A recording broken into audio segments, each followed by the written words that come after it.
Tomorrow night on Hannity and Combs, a world-exclusive first interview with Dwayne Dog Chapman since this controversy erupted last week. It's going to be an interview you don't want to miss. Joining us now from Bucknell University, Dr. James Peterson, and from the Congress of Racial Equality, Niger Innes. Dr. Peterson, let me begin with you. If you're, just because you're using bad language, reprehensible language, you don't know what's in somebody's heart, right? Do we sometimes jump too quickly to call people names, call people racist, judge them before giving an opportunity for things to kind of air out? No, I don't think so. I think you have to call a spade here. I mean, if you're using that kind of language, then you probably are racist. Now, let me be very, very clear here. If he's using that language in the privacy of his own home and he wants to be a racist in his own home, that's absolutely fine. But unfortunately, his son leaked this private conversation to the public, and now the station has to take action because it's in the public sphere. Niger, I'm very troubled by this. You know, I'm always hesitant to point fingers at people and call them names. I don't know what's in his heart. And when he says he didn't mean to add another slap in the face of people who brought so many gifts to the world, and he vows, you know, I'm not going to talk like this anymore, do we give him another opportunity to maybe correct his ways if indeed he's talking in that manner? Based on that alone, I don't know that I'd give him another opportunity. But I was offended as much as James or anybody else, any decent American, by the words that Dwayne said. But I've had the opportunity to talk to him. My father and I, we had a 3-hour heart-wrenching conversation with the man where he poured out his soul to us. So what do you think, for having that conversation, what was he thinking when he was, when we heard that audio tape, which was troubling? He was being his usual self.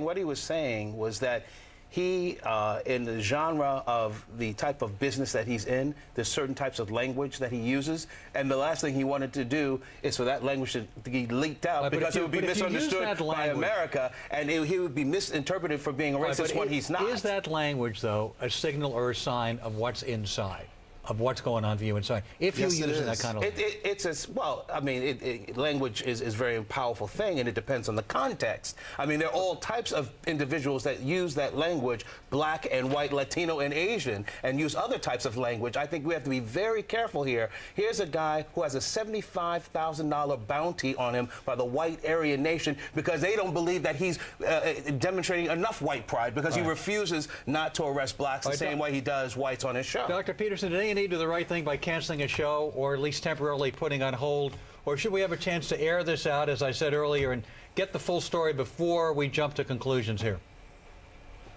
Well, there has to be both here. We need to be able to air it out, have the dialogue about it. I don't think we need to defend him. He should be able to be racist in his own home and use whatever language he wants to use in his own home. The bottom line is that his own son leaked that to the public. If you go to the transcript of the conversation, though, the conversation itself speaks to a very traditional racist. Yes, his son sold it. Yes, but the conversation is different. Sean, the conversation speaks to it. Dr. Peterson, let's say you're right, and he has had these tendencies. Could this be a wake-up call where he really maybe reevaluates his position and says, you know what, I really need to rethink how I've approached this stuff? Maybe, but I think he still is going to feel the same way about his son dating outside of the race. I mean, he made it very, very clear in the conversation. If I could, James, yes. and I respect you, but I beg to differ. When he talked with my father and myself, he talked about in a heart-wrenching, tearful way for 3 hours. I mean, he cried several times, talking about how he was trying to rescue his son, not from a black woman, but rescue his son from drug addiction, rescue his son from a crisis, and trying to bring his son back in. I want to add emphasis. The actual tape said, that doesn't justify his use of the N-word in that situation. He actually said, I'm not taking a chance. He said, not because she's black, but because we use this language. He admits he uses the language, quote, of street. And every other word on his TV show is, you know, not every other word, but a lot of words on his TV show are bleeped out here. It's foul. And, you know, I mean, a lot of words are foul. And let's be honest, the business that he's in is a profane business. And James, I'll let you get in, but he also said to me and to my father that he also used that term, reprehensible term, because a lot of his black friends, he thought that he was becoming closer to his black friends because his black friends allowed him to use that. Let me ask this question. Are you saying, Dr. Peterson, I have a specific question for you. Are you saying that anybody that uses the N-word, whatever the context, even African Americans, if they use it, that's racist? I'm saying that there's a public-private split. Whatever you say in I didn't private, ask you I don't that. want to You legislate assumed that. it's racist. Once it and comes not, into the wait a public, minute. listen, Somebody, let me finish. I want an let me answer. finish. Once it enters into the public, it can't be divorced from its I'm not asking you. etymological history. Does that mean so the answer is... You're not answering my question. If an African American, you said because he used the word, if an African American uses the N-word, do you apply that R word that you've been using against them?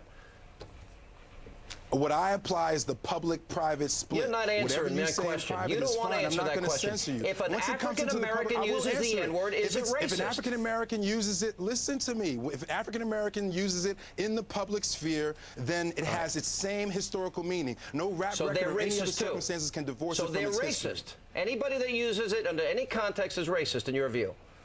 Well, I want to ask you a Listen question. to me very closely, Sean. Listen.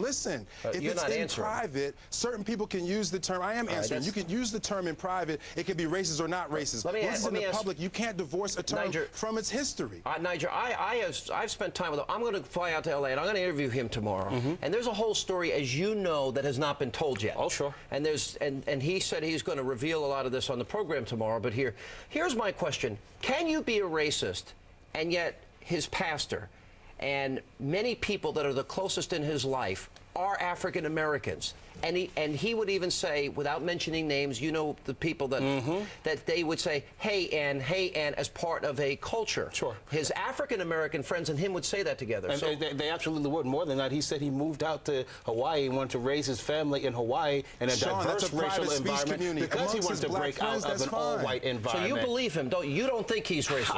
If I had not met him, I might have had my doubts like James, but I had the opportunity to talk to him. I had the And it opportunity to changed you. hear his. So it absolutely changed me. And I think when he does the interview with you, he's gonna change a lot of hearts and souls. And I tell you, we have to be very careful. Those of us who throw stones can't do it from He glass also houses. promised one other thing. He said he would stop cursing and using this completely. Do you think that's good advice for everybody? Good. I think that's very important and powerful advice. And you know, he's going to come to the Congress of Racial Equality In January. In January for our dinner, and that's when you'll be on emceeing. emceeing. And I'll wave my normal we'll even fee. drag you along there, Combs. And we we'll gotta- invite James too. All right, that's good. We'll all be debating that. Thanks for being with us. Please. And that interview will be on tomorrow night right here on Hannity and Combs. Just ahead,